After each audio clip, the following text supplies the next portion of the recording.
အားလုံးပဲမင်္ဂလာပါရှင်ဖန်နာရဲ့ YouTube channel လေးကနေပြီးတော့ပြန်လဲကြိုဆိုလိုက်ပါတယ်เนาะဒီနေ့မှာတော့ဖန်နာက collective reading လေးတစ်ခုလုပ်ပေးမယ်ပေါ့နော် collective လေးတွေရဲ့တစ်ဖက်သူကသူမပြောဖြစ်ခဲ့တဲ့စကားလေးတွေကဘာတွေရှိမလဲပေါ့နော်သူရဲ့ခံစားချက်အစစ်အမှန်ကဘယ်လိုရှိနေမလဲဆိုတာနဲ့ပတ်သက်ပြီးတော့ collective reading လေးလုပ်ပေးမှာဖြစ်တယ်ပေါ့နော်ဒါဆိုလို့ရှိရင်ဖန်နာတို့reading လေးကိုစလိုက်ကြရအောင်ပါเนาะဖန်နာကကက်ကလေးတွေကတခါတည်းနဲ့ကြိုပြီးတော့ထုတ်ထားတယ်ပေါ့เนาะဗီဒီယိုအရန်ရှည်သွားမှာဆိုလို့ပါအချင်းဦးဆုံး collective လေးတွေရဲ့ energy ကိုကြည့်ပေးထားပါတယ်ဒါမှလည်း energy ကိုက်မကိုက်ကိုယ်တိုင်စစ်ကြည့်လို့ရအောင်လို့ပေါ့เนาะcollective လေးတွေရဲ့ let law energy မှာဆိုလို့ရှိရင်တော့let law မှာကိုကအရန်ဘယ်လိုပြောမလဲစိတ်ကျဉ်တဲ့စရာလေးတွေဖြစ်နေရပေါ့နော်ကိုယ့်ရဲ့ energy မှာ happy energy လေးတွေပဲဖြစ်ဖြစ်ကိုလုံးဝတဲ့ကိုတာဝန်ယူလိုက်ရတဲ့အလုပ်တစ်ခုပဲဖြစ်ဖြစ်ကိုယ့်ရဲ့ဘဝလေးကိုပဲဖြစ်ဖြစ်let law မှာဆိုလို့ရှိရင်ကျဉ်နဲ့အားရနေတဲ့အချိန်တွေမျိုးပေါ့နော်ပြီးတော့ကျွန်တော်ကိုကဘယ်ရာတွေမှာအာယုံစိုက်မိနေလဲဆိုတော့ကိုငွေရေးကြေးရေးနဲ့ပတ်သက်လို့ပေါ့နော်ဒီຢာလေးတွေငွေရှာတဲ့ဘိုင်းမှာစီးပွားရေးမှာစာသင်ဖြစ်ပေါ့နော်ဒီလိုမျိုးနေရာလေးတွေမှာကိုကလက်လုံးမှာအာယုံစိုက်ပြီးတော့တခြားလေးအာယုံစိုက်ပြီးတော့ကြိုးစားအထောက်နေတယ်ဆက်ပြီးတော့လဲဒါမှမဟုတ်နေရာတစ်ခုစတင်မိသားဆိုလို့ရှိရင်လေဒီထက်ပိုပြီးဆက်သွားနိုင်အောင်လို့ကိုကဆက်ပြီးပေါ့နော်ဒီစူးစမ်းအားထုတ်ဖို့အတွက်လုံးပန်းနေတယ်ပေါ့နော်စန္ဒာလေးတွေရှိနေတယ်အဲ့လိုမျိုးပေါ့နော်ပြီးတော့ကိုကဒီပွဲတွေလမ်းနေသွားနေရတာမျိုးလက်လုံးမှာပေါ့နော်လူမျိုးပွဲလေးတွေသွားနေရတာမျိုးကိုယ်တိုင်ကပြီးတော့ဒီတကယ်လို့ကိုကကိုထူထောင်ထားတဲ့သွားနေကိုယ့်ရဲ့စိတ်တွေပါတယ်မြုပ်နှံပြီးတော့လုပ်နေတဲ့အလုပ်ကလေးတွေကလည်းတချို့သောသူတွေအတွက်ကိုဝါသနာပါတဲ့အလုပ်ကလေးတွေဖြစ်နေတာမျိုးပေါ့နော်လက်လွဲ energy ကတော့ဒီမဲ့လောလောဆယ်တော့ဒီပေါ့နော်ကို manifest တိုင်းပါပေါ့နော်ဖြစ်နေတယ်ပေါ့နော်ဥပမာကိုဖြစ်ရှင်တဲ့အရာလေးတွေလက်လုံးမှာတချို့သောအရာလေးတွေဆန္ဒပြင်းမြောက်တာမျိုးပေါ့နော်အဲ့လိုမျိုးလေးတွေတော့တွေ့တယ်နောက်ပြီးကျတော့ဒီဥစ္စာကကိုယ့်အတွက်အကြံပေးစကားတစ်ခုလည်းဖြစ်နိုင်တယ်ပေါ့နော်ဒီကိုကတခုခုပေါ့နော်ဒီစောင့်ဆိုင်နေတာပေါ့နော်ဥမာ manifestation တွေဖြစ်လာဖို့ပဲဖြစ်ဖြစ်တခုခုကိုရောက်လာဖို့အဲ့လိုစောင့်ဆိုင်နေတာမျိုးတွေဘာတွေရှိမယ်ဆိုလို့ရှိရင်ကျတော့လေကိုပြန်ပြီးတော့စမ်းစစ်ကြည့်ပါကိုယ့်ရဲ့ဘေးနားမှာကိုယ့်ရဲ့ပတ်ဝန်းကျင်ဆိုတာကကိုလက်လုံးမှာရရှိထားတဲ့ຢာလေးတွေကိုပေါ့နော်ပြန်လဲစမ်းစစ်ကြည့်ပါအောင်တဲ့အမှန်တကယ်ကကိုဘေးနားမှာအကုန်လုံးကအစင်သင်းဖြစ်နေပြီပေါ့နော်ဒီကိုကအရှင်တစ်ခုယူဖို့อ่ะပဲလိုအပ်နေတယ်ကိုရဲ့အရှင်တစ်ခုပဲလိုအပ်တော့တာကျန်တဲ့ဥစ္စာတွေကကျန်တဲ့လိုအပ်တဲ့ຢာတွေကို universe ကဖြည့်ဆည်းထားပေးပြီးသားဆိုတဲ့ energy မျိုးလေးတွေတော့တွေ့ရတယ်ပေါ့နော်လက်လုံးမှာတကယ်လို့အတိတ်ကပေါ့နော်ဒီတိတ်က memory တွေလေးတွေပြန်ပေါ်လာလို့ရှိရင်လေကိုကဒီຢာတွေကိုလေအရင်ကမဟုတ်ဘဲနဲ့ပေါ့ဒီ memory တွေပြန်ပြီးတော့ပေါ်လာတယ်ဆိုရင်တောင်မှကိုကမြန်ငါအာယုံဆက်ရမယ်ငါရဲ့ပျော်ရွှင်မှုကိုအာယုံဆက်ရမယ်ငါရဲ့ဒီဝါသနာငါရဲ့လမ်းကြောင်းကိုအာယုံဆက်ရမယ်ဆိုပြီးမြန်ဖြတ်တောက်လိုက်တာမျိုးအဲ့လိုမျိုးလေးတွေဖြစ်နေတတ်တယ်ပေါ့နော်ဒါလေးကတော့ဒီ collective လေးတွေရဲ့ let law current energy ကိုစစ်ပေးထားတာဖြစ်ပါတယ်ဒါဆိုလို့ရှိရင်တစ်ဖက်သူတွေရဲ့ခံစားချက်တစ်ဖက်သူတွေကဘာတွေပြောပြချင်နေလဲဆိုတာကိုသွားပြီးတော့ကြည့်ရအောင်ပါနော်တစ်ဖက်သူရဲ့မပြောပြ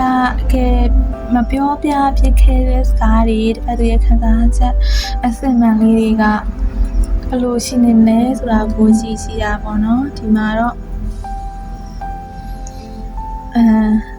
ဒီကတ်တွေကိုဆွဲထုတ်လိုက်တဲ့အချိန်တော့ငါဖဏခံစားမိတာကနည်းနည်းဝေခွဲမရတာမွန်းချက်တာပေါ့နော်ဘယ်လမ်းကို16ရမှန်းမသိရဆိုတော့လေးလံတဲ့ energy မျိုးလေးတွေနည်းနည်းခံစားမိတယ်ပေါ့နော်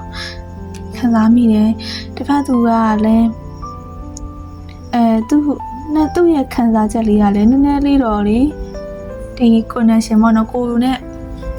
တချိန်လုံးကပတ်သက်ခဲ့တယ်ဆိုလို့ရှင်ပေါ့အဲ့လိုမျိုးဆိုလို့ရှင်လည်း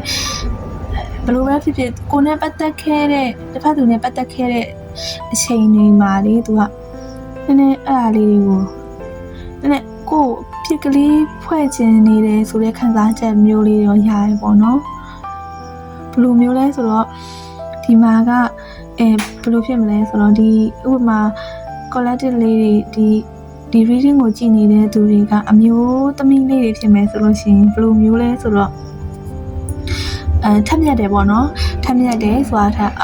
ပြောစရာရှိတာကိုပြောရမယ်လှုပ်ဆောင်ရမယ့်အရာတွေကိုပြပြတသားပြောတယ်ပြပြတသားလှုပ်ဆောင်တယ် communication ပိုင်းလည်းကောင်းတယ်ပေါ့နော်မှန်ကန်ကန်ပြပြတသားရှိတယ်ပုံမှန်လင်းလင်းရှိရပေါ့နော်အဲ့လိုပုံစံမျိုးပေါ့နော်မျှတတယ်အဲ့လိုပုံစံမျိုးလေးတွေကိုလှုပ်ဆောင်ရမယ့်အရာကိုပုံမှန်လင်းလင်းပြပြတသားလေးလှုပ်ဆောင်တယ်ပြောစရာရှိအောင်ပုံမှန်လင်းလင်းလေးပြောတယ်ဒီလို energy လေးတွေတွေ့ရပေါ့နော်ဒီ collective လေးတွေရဲ့တစ်ဖက်သူကအမျိုးသားဖြစ်ခဲ့မယ်ဆိုလို့ရှိရင်ကျတော့သူကကျတော့နည်းနည်းသူကကျတော့ဒီပေါ့နော်မဖြစ်တဲ့သားပုံမှန်လေးမရှိနေဘူးပေါ့နော်သူကအဲ့လိုပုံစံမျိုးနည်းနည်းလေးပြတ်သားရမယ့်အရာတွေကိုတွေ့ဝေတတ်တာမျိုးလို့သူရဲ့အချင်းစရိုက်လေးတွေကပေါ့နော်communication ဒီပြောဆိုဆက်ဆံရမှာလည်းပုံမှန်လေးမရှိတာမျိုး communication မကောင်းတာမျိုးပေါ့နော်နည်းနည်းများအဲ့လိုမျိုးပေါ့နော်ဒီဘယ်လိုပြောမလဲအရင် emotion များတက်ပြီးတော့လှုပ်ဝက်တက်လွန်လာပေါ့နော်ဒီလိုမျိုးလေးတွေဖြစ်နိုင်တာမျိုးပေါ့နော်ဒီမှာကဟိုလေသူနဲ့ကိုနေရလေပြင်ပန်းကြည့်ဒါမှမဟုတ်လို့ရှင်စတွေ့ခါစတော့က live ဖတ်တဲ့အောင်နဲ့နောက်ပိုင်းရောက်တော့ကျတော့တယောက်နဲ့တယောက်ကမတူကွဲပြားတယ်မ live ဖတ်တော့ဘူးလို့ခံစားမိလာတဲ့အချိန်ပေါ့နော်အဲ့လိုပုံစံမျိုးလေးတွေရှိတာမျိုးပေါ့နော်အဲ့ဒီຢာလေးတွေဖြစ်နေရပေါ့နော်ကိုကပြောရမယ်ဆိုလို့ရှိရင်ထက်မြက်တဲ့ပြတ်သားတဲ့ပွန်လင်းနဲ့ညံကောင်းတဲ့အဲ့လိုပုံစံမျိုးနဲ့မရက်တည်နိုင်တဲ့အမျိုးသမီးဖြစ်တဲ့အချိန်မှာဒါတွေကသူ့အတွက်များနည်းနည်းများပေါ့နော်စိတ်ဖီစီးမှုများဖြစ်စေသလားပေါ့နော်လူပုံစံမျိုးလေးတွေပေါ့နော်နောက်တစ်ခုကသူကစွမ်းကအပြည့်ဖွဲ့ခြင်းနေတဲ့ခံစားချက်ဆိုတာကဘာကြောင့်လဲဆိုတော့သူပြောချင်နေတဲ့ဒီစကားလေးတွေပေါ့နော်အဲ့လိုမျိုးလေးတာတော့ကတ်လေးတွေကနေပြီးတော့တစင်ကြားနေတာမျိုးကဘလို့လဲဆိုတော့သူကမင်းဘက်ကလည်းပေါ့နော်မင်းသာငါတို့ရဲ့ဒီ relationship ကိုဒီပေါ့နော်ခယူတစ်ဆိုင်နဲ့ဟိုပါပေါ့နော်ဒီအာယုံလေးစိုက်ပြီးတော့ကျိုးပန်းတင်နေမင်းလည်းဒီလိုမျိုးစူးစမ်းအထောက်တင်နေပြီးတော့ကျတော့ငါ့ကိုလည်းဒီပေါ့နော်ဒီပပနန်းနန်းနဲ့ကင်တယ်တင်နေဒါကနည်းနည်းများဟောဖြစ်မလားမသိဘူးဒီပေါ့နော်သူကပြောစရာရှိလို့ရှိရင်အကြလို့ရှိရင်အရင်တဆွထိုးပြောလိုက်တာမျိုးမဟုတ်ဘဲနဲ့ပေါ့နော်အဲ့လိုဘယ်လိုပြောမလဲသူ့အလိမ်မှာအချိုလေးတက်ပြီးတော့ပြောစီခြင်းနဲ့ပုံစံမျိုးပေါ့နော်အဲ့လိုပုံစံမျိုးပေါ့နော်နူးတခါတလေမှာနူးညံ့ဒီကွန်နက်ရှင်ပေါ့နော်နှစ်ယောက်သားပြောဆိုဆက်ဆံတဲ့အခါမှာနူးညံ့တိမ်မွေးပါနဲ့စွာနဲ့ပြောတဲ့နေပေါ့နော်သူ့ရဲ့တကယ်လို့သူ့ရဲ့အမှားတွေကိုအဓိကသူ့ရဲ့အမှားတွေကိုထောက်ပြမယ်ဆိုလို့ရှိရင်လေနူးညံ့တိမ်မွေးပါနဲ့စွာနဲ့ဒီပေါ့နော်ထောက်ပြတဲ့နေအဲ့လိုပုံစံမျိုးပေါ့နော်အဲ့လိုမျိုးလေးတွေတွေ့နေရတယ်တချို့သောသူလေးတွေအတွက်ကကြတော့လေဒီလိုမျိုးပေါ့နော်သူရဲ့ဒီ ability ကဒီ collective လေးတွေရဲ့ပေါ့နော်ဒီတချို့သော collective လေးတွေရဲ့ကဒီလိုမျိုးအစွမ်းရည်ရှိပြီးသားပေါ့နော်လိမ်မာပါနဲ့စာကင်တွယ်နိုင်တယ်ဒါပေမဲ့သူတို့ဘက်ကလည်းတင်လားကိုယ့်ရဲ့ဘက်ကအဲ့လိုမျိုးဉာဏ်ပညာရှိတယ်ထက်မြက်တဲ့ပုံလေးနဲ့အဲ့လိုပုံစံမျိုးပေါ့နော်ကိုယ့်ဘက်ကအရာတွေကိုသူကပါပေါ့နော်ကြည်စူးစားအားထုတ်ပြီးတော့ဒီပေါ့နော်ကိုနဲ့လေပြောရမယ်ဆိုဒီ level တန်းတူဖြစ်အောင်လို့ပေါ့နော်လိုင်းနေရတာမျိုးပေါ့နော်အဲ့ဒီအရာလေးတွေကသူ့အတွက်နည်းနည်းပင်ပန်းစေတယ်ဆိုတာမျိုးလေးတွေအဲ့လိုမျိုးလေးတွေခံစားချက်လေးတွေအဲ့လိုမျိုးလေးတွေတွေးနေရလေးတွေရှိကောင်းရှိနိုင်နေပေါ့အခုချိန်မှာသူကဘယ်လိုတွေဖြစ်နေလဲဆိုတော့ ဘလို့တွေဖြစ်နေလဲဆိုတော့ဒီပေါ့နော်သူအရင်တုန်းကစိတ်ကိုသူတချို့တွေပေါ့နော်သူတို့ကူးချိန်မှာဘလို့ခံစားနေရလဲပေါ့နော်အဲ့လိုမျိုးကြတော့သူကအရင်တုန်းကသူ့ရဲ့စိတ်ကိုလူလိုက်မိရပေါ့နော်အဲ့လိုအရင်အလေးနဲ့မထားမိတာပေါ့နော်သူလှုပ်ဆောင်ဖို့လိုအပ်တဲ့အရာတွေကိုမလှုပ်ဆောင်ခဲ့မိတာကိုအခုချိန်မှာပြန်တွေးနေတာမျိုးပေါ့နော်အဲ့လိုမျိုးလေးတွေတော့တွေ့ရတယ်တကယ်လို့လက်ရှိမှာဆောနကပြောတဲ့အခြေအနေဖြစ်နေရပေါ့နော်ဒီလိုမျိုးသူ့ဘက်ကကိုနဲ့နှစ်ယောက်က collective လေးတွေနဲ့တစ်ဖက်သူရဲ့နှစ်ယောက်က connection ရှိနေတယ်ဆောနကသူကဒီဖိစီးရတဲ့ခံစားချက်လေးတွေရနေတဲ့အခြေအနေမျိုးဆိုလို့ရှိရင်ကျတော့သူကဒီနည်းနည်းလေးပေါ့နော်လွတ်လပ်ရှင်နေတဲ့စိတ်ကိုပေါ်ပါစွာထားခြင်းနေတယ်ပေါ့နော်သူစိတ်ပေါ့ပါလေးဖြစ်ရှင်နေဒီ connection ကနည်းနည်းလေးလေးလံနေတဲ့ခံစားရတဲ့အတွက်ကြောင့်မလို့နည်းနည်းလေးပေါ့ပါဖြစ်ရှင်နေအဲ့လိုပုံစံမျိုးတော့တွေ့ရတယ်ပြီးတော့မှ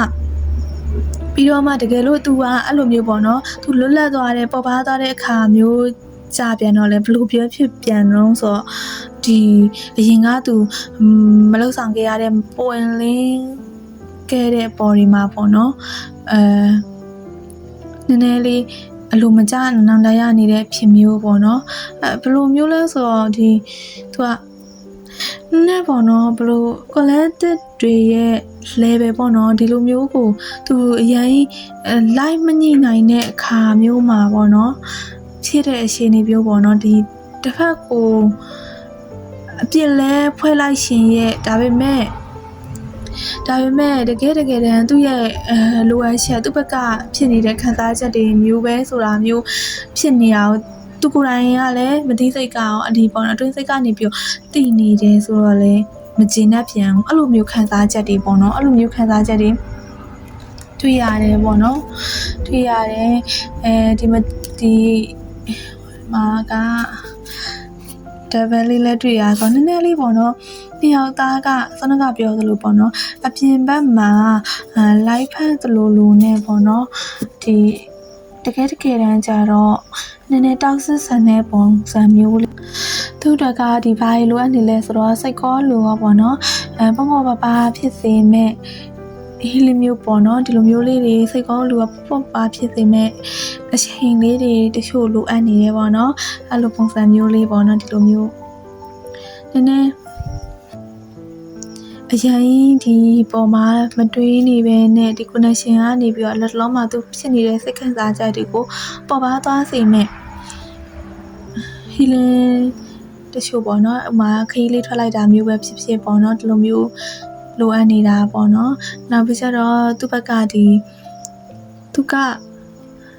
ကိုဘာလုံးရမလဲဆိုတဲ့ဥစ္စာကိုလည်းသိရပေါ့နော်ဒါပေမဲ့အရှင်ယူဖို့ကြတော့လည်းနည်းနည်းလေးနှောင့်နှေးတဲ့ပုံစံမျိုးလေးတွေတွေ့ရတယ်ပေါ့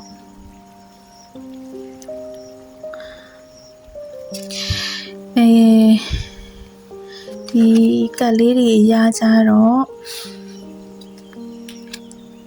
April ကလေးကြာရတာဖြစ်တဲ့အတွက်ကြောင့်မို့လို့ April လာမဲ့ April မှာပဲဖြစ်ပေါ့နော်ကိုကဒီတကယ်လို့ဒီတစ်ဖက်သူကပေါ့နော်ကိုယ့်ရဲ့အတိတ်ကလူဆိုလို့ရှိရင်လေသူကပေါ့နော်ပြန်ပြီးတော့ကိုယ့်ရဲ့ connection ကိုပြန်ပြီးတော့ဆက်ရှင်လာတာမျိုးပေါ့နော်ပြန်ပြီးတော့တိတ်ကမှားတွေကိုတောင်းပန်လာတာမျိုးဒီလိုမျိုးလေးတွေလက်ဆောင်လေးတွေဒီမဲ့ပန်းစည်းလေးတွေနဲ့ပေါ့နော်ဒီလိုမျိုးအမားလေးတွေတောင်းပန်လာတာမျိုးဒါမှမဟုတ်လို့ရှိရင်လည်းဖြစ်နိုင်တာကဒီမှာလေးနောက်ထပ်တစ်ခုခံစားမိတာကလေးသိလားနောက်ထပ်တစ်ခုခံစားမိတာကဒီ April လောက်မှာပေါ့နော်အနာဂတ်မှာပေါ့နော်ဒီကိုသဘောကျနေတဲ့လူတစ်ယောက်ဝင်လာတာမျိုးလည်းခံစားမိနေတယ်ပေါ့နော်ကိုကအဲ့ဒီချိန်မှာတချို့သောသူတွေအတွက်ပေါ့နော်ဒီကိုကဒီအတိတ်ကပေါ့နော်အရာတွေကနေလွတ်မြောက်နိုင်သွားပြီ collective လေးတွေကလွတ်မြောက်နိုင်သွားပြီးတော့ကိုယ့်ဘဝတွေကိုလူသစ်တချို့ဝင်လာတာပေါ့နော်အဲ့လိုပုံစံမျိုးလေးတွေလည်းတွေ့ရတယ်ပေါ့နော်ကိုအတွက်မရှင်းလင်းတဲ့အတွေ့တွေကိုဖြည့်ရှင်းဖို့လိုအပ်နေတဲ့အရာတွေကဖြည့်ရှင်းနိုင်သွားတာမျိုး ကိုဒီຢာတွေကနေကိုအတွက်မင်းရှင်းလင်းတဲ့ຢာတွေငါအတွက်ကဒီຢာတွေကလွတ်မြောက်ဖို့အချိန်တန်ပြီပေါ့နော်ဒီလိုမျိုးတွေးမိတာဆိုပြီးတော့ငါဒီလိုမသေးချာမြင်ရတဲ့တစ်ဖက်လဲတော့ဖြစ်နေတယ်ပေါ့နော်ဒီ pattern တွေဒီ toxic relationship တွေကနေကိုကလွတ်မြောက်ရှင်ပြီဒါမှမဟုတ်လို့ရှင်လွတ်မြောက်သင့်ပြီဆိုပြီးတော့ကိုယ်တိုင်ရွေးချယ်ပြီးတော့လွတ်မြောက်သွားနိုင်တာမျိုးလဲဖြစ်နိုင်တယ်ပေါ့နော်တကယ်လို့အဲ့လိုမရှိသေးဘူးအဲ့လိုအတွင်းမျိုးမရှိသေးဘူးဆိုလို့ရှင်လဲတကယ်လို့အတိတ်ကလူပြန်လာခဲ့တယ်ဆိုလို့ရှင်ကိုနဲ့ဒီလူနဲ့ကရှေ့ဆက်လို့ကိုမဖြစ်ဘူးပေါ့နော်မချစ်တာရလို့တော့မဟုတ်ဘူးဒါပေမဲ့တချို့သောရှင်နေအကြောင်းအရာတွေကကိုအတွက်ပေါ့နော်ရေရှည်မှာသွားလို့မဖြစ်ဘူးစသဖြင့်ဒီလိုအတွေးလေးတွေရှိတယ်ဆိုလို့ရှင်ဒီလိုအတွေးတွေရှိရဲဒါပေမဲ့ကိုကဒီပေါ့နော်ဒီຢာတွေကနေလွတ်မြောက်ဖို့ဆုံးဖြတ်ချက်မချရသေးဘူးဒီຢာကိုမတွေးနိုင်သေးဘူးဆိုလို့ရှင်လဲတေချာပေါ့ကို healing လေးလုပ်ပြီးတော့ပေါ့နော်ကိုအတွက်ပေါ့နော်ဒီအဆင်ပြေတဲ့ပတ်ဝန်းကျင်ဒီຢာတွေကိုဆက်မသွားတော့ဘဲနဲ့ကိုလွတ်မြောက်ဖို့အတွက်ပေါ့နော်ရွေးချယ်တင်နေဆိုတာမျိုးလေးတော့မြင်ရတယ်ပေါ့နော်ဒီလိုပဲပေါ့ဒီတယောက်နဲ့တယောက်ကမရှိလို့ရမဟုတ်ဘူးတယောက်နဲ့တယောက်ကရှစ်ကြတယ်ဒါပေမဲ့လူနေရောက်တူတစ်သက်လုံးတူနေသွားကြဖို့ဆိုလို့ရှိရင်ကျတော့တချို့လိုအပ်ချက်လေးတွေရှိရလေရှစ်တာတစ်ခွေနဲ့မဖြစ်နိုင်ဘူးလိုမျိုးပေါ့နော်အဲ့လိုမျိုးတယောက်နှစ်ယောက်သားကတစ်သက်လုံးအတူနေသွားဖို့အတွက်အဆင်မပြေနိုင်တဲ့ connection မျိုးဆိုလို့ရှိရင်ဒါကတစ်ဖက်သူကလည်းသူ့ပုံစံလေးနဲ့တိုင်းသူရှိနေမှာပဲလေဒါပေမဲ့ကိုကလည်းကိုရေးချယ်ရမှာဖြစ်တဲ့အတွက်ကြောင့်မို့လို့ကိုပျော်ရွှင်စေမဲ့စိတ်အေးချမ်းစေမဲ့ကိုရွေးချယ်တာပေါ့နော်ဒီလိုလမ်းကိုအတွက်ကိုရွေးချယ်ဖို့အတွက်လည်းကက်ကလေးတွေကတဆင့်ခဏဒီမြင်ရတယ်ပေါ့နော်ဟုတ်ကဲ့ပါရှင်ဒါလေးကတော့ collective reading လေးဖြစ်ပါတယ်